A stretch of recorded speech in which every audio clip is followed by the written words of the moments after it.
Ý là cái tỷ lệ mà đóng bằng dù bằng AM Plus ngày càng tăng lên, cái màu vàng đây tỷ lệ ngày càng nhiều hơn, tại vì nó là rất là tốt. Và cái tỷ lệ mà cái huyết khối nó là 20 bệnh nhân trên 900 bệnh nhân, nó chiếm tỷ lệ là khoảng 1,4 đến 2,8%. Lý do là gì ạ? Người ta nghiên cứu tất cả các lý do, thì do gáy frame hay là do gì vân vân, người ta không thấy cái lý do gì hết. Cái lý do duy nhất là chúng ta không dùng kháng đông đúng. Và đây là cái gì thấy cái dù đây, cái huyết khối đây, dù đây huyết khối nó bám, dù đây huyết khối bám đây. Cho nên nếu mà đóng thông liên nhĩ bằng dù, anh chị nào gửi bệnh nhân đi đóng thông liên nhĩ bằng dù ở bệnh viện Viện Tim chẳng hạn, về gửi trả về mà chúng ta quên cho uống aspirin, bệnh nhân là 60 kg thì sẽ phải cho uống bao nhiêu ạ? 3 mg 180, khoảng 3 viên 81 là vừa, đúng không? 3 viên 81, 2 viên 81, 2 viên hơi yếu, 3 viên 60 mg uống 3 viên trong 6 tháng. Đó, thì hoặc là một viên 325 cũng được. Nghĩa là tối thiểu các chị thấy là để cho không huyết khối. Người ta nhận thấy là nếu trường hợp mà chúng ta mà bị dù á, bị huyết khối, chúng ta sử dụng gì là warfarin hoặc là syndrome thì thành công hết, heparin cũng thành công, nhưng mà dùng tiêu sợi huyết thì không thành công. Lý do tại sao ạ? Tại vì thường huyết khối mà chúng ta phát hiện được là huyết khối muộn, không phải là sớm. Bệnh nhân thường đến kỳ khám chúng ta siêu âm lại mới thấy, chứ không có triệu chứng gì hết. Cho nên dùng tiêu sợi huyết là không thành công. Cho nên anh chị nào mà bị bệnh nhân huyết khối đừng có dùng fibrinolysis, như đừng dùng tiêu sợi huyết, mà cái gì trang dự cho syndrome cái INE từ 2 tới 3 thì hy vọng huyết khối nó phải tự tan được. Nó dùng cái tiêu huyết khối của cơ thể nó tan được.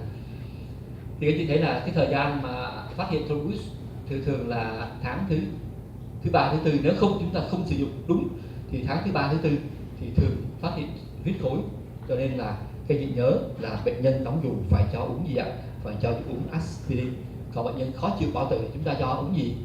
Aspirin cộng với lại Plavix, một viên aspirin cộng một viên Plavix, giống như là mạch vành. Còn nếu không, dạ dày không khó chịu, các chị có thể cho uống aspirin một mình cũng được, nhưng liều tối thiểu là 3 mg trên kg đến 5. Thì sau đó chúng ta dùng gì ạ? Dùng thrombus biến mất khi mà chúng ta dùng heparin hoặc là warfarin hoặc cả hai. Khi thời gian biến mất là nó phải mất 6 đến 7 tháng sau, nên là để huyết khối tan được phải mất 6-7 tháng sau. Thì người ta thấy là không có lý do nào mà tuổi giới tính, tai biến mạch máu não, tăng áp, tiểu đường, mạch vành vân vân, bị rung nhĩ vân vân, gáy dù, không có lý do nào duy nhất là chúng ta bị gì ạ? Chúng ta không sử dụng thuốc thôi, và bệnh nhân khi mà bị vậy thì bệnh nhân nó bị tai biến.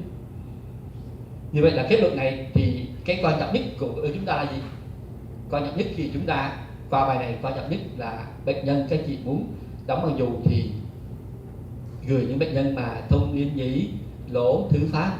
Thứ hai là khi mà gửi về ngược lại cho các anh chị, chúng ta đừng quên là ít nhất sử dụng trong 6 tháng, đúng không ạ? 6 tháng aspirin hoặc là aspirin cộng Plavix, đừng quên. Rồi bây giờ đối ống động mạch thì sao? Ống động mạch thì nó có gì mấy tiếp ạ? Kirchenko, cái này đúng là không phải nhi là không được, cái này nhi lành lắm. Đâu, Kirchenko mấy tiếp? Đúng rồi.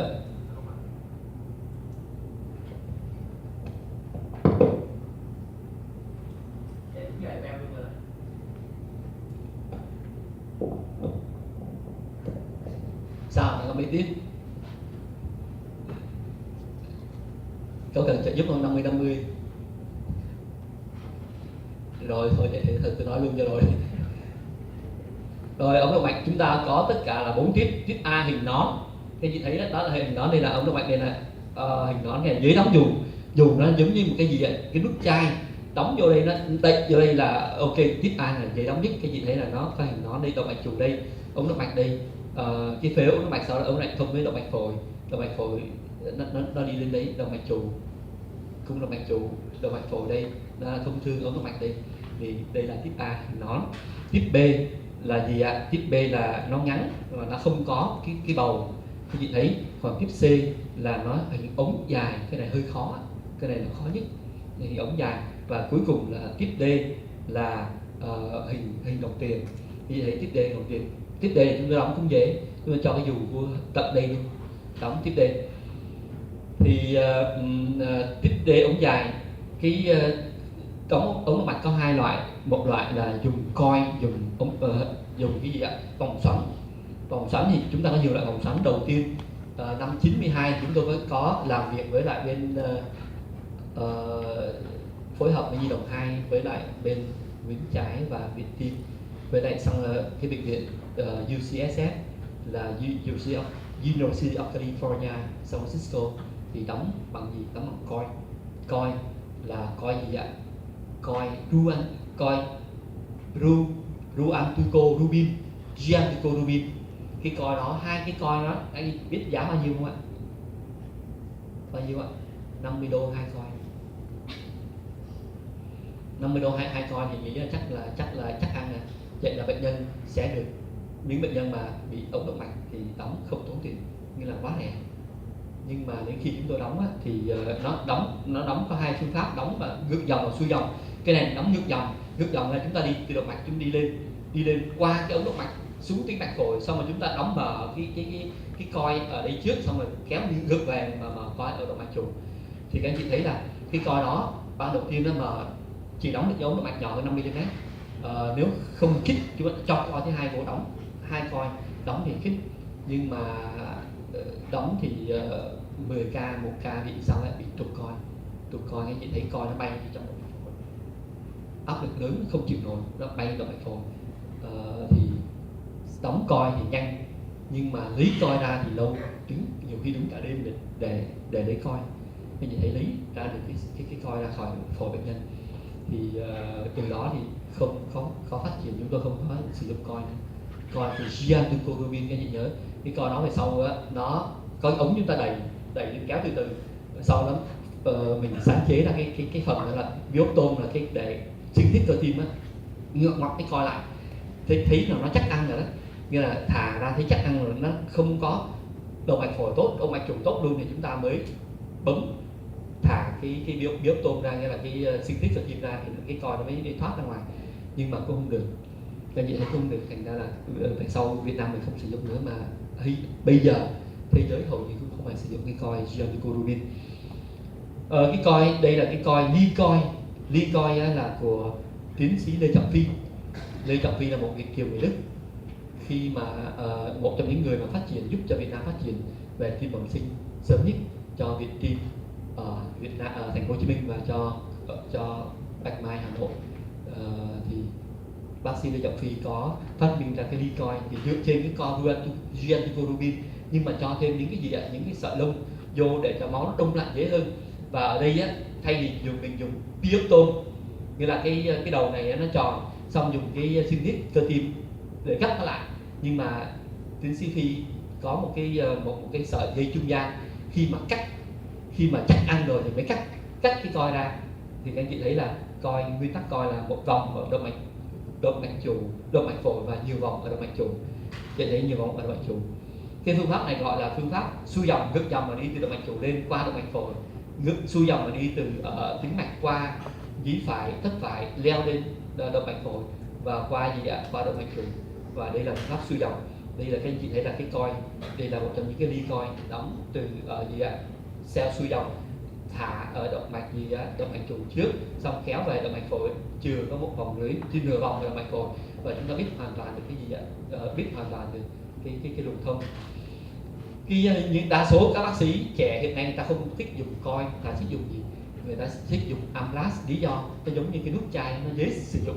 Các anh chị thấy nút chai sao nó giống vậy, nên Amlaz 2 nó mỏng hơn. Chúng ta cũng tương tự lại đưa từ động mạch đùi lên, từ dí phải và thất phải đưa lên trên lên qua ống này kéo lại, nó đóng lại cái gì giống nút chai. Áp lực ở phổi rất là mạnh, nó không có làm cái này bị bật ngược lại. Cái coil bị cái ống này cái Amlaz bị bật ngược lại. Các anh thấy đó, cái cách đóng chúng ta vậy, chúng ta đóng tương tự vậy, chúng ta thấy đúng, chúng ta đúng.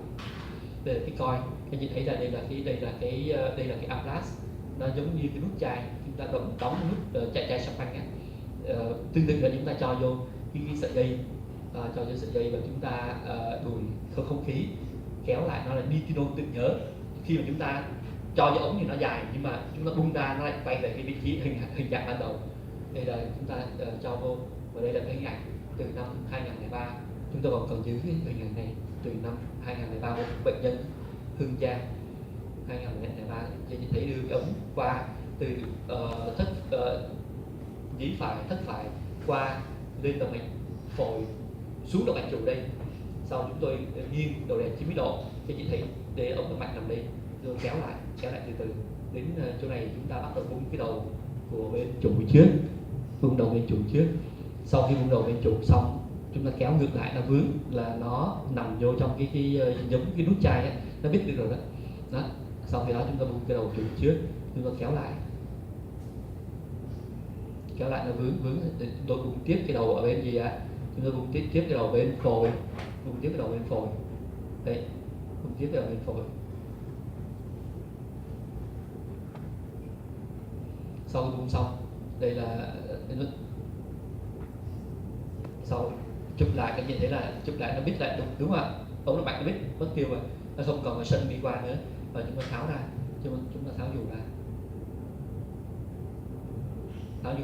và bạn ngược lại thì cái dù nó sẽ rơi ra lại. Rồi sau đóng dù thì chúng ta phải ngừa gì ạ? Chúng ta phải ngừa viêm nội tâm mạc nhiễm trùng trong 6 tháng. Có cho uống aspirin không? Không cho uống aspirin. Đối với ống động mạch thì không cần dùng aspirin, nhưng mà phải ngừa viêm nội tâm mạc nhiễm trùng trong 6 tháng đầu. Lý do tại sao không dùng aspirin? Tại vì vận tốc máu của động mạch chủ rất lớn, không thể tạo huyết khối được. Đó là xong bài thứ 2. Các anh chị có hỏi gì không ạ? Chúng ta qua bài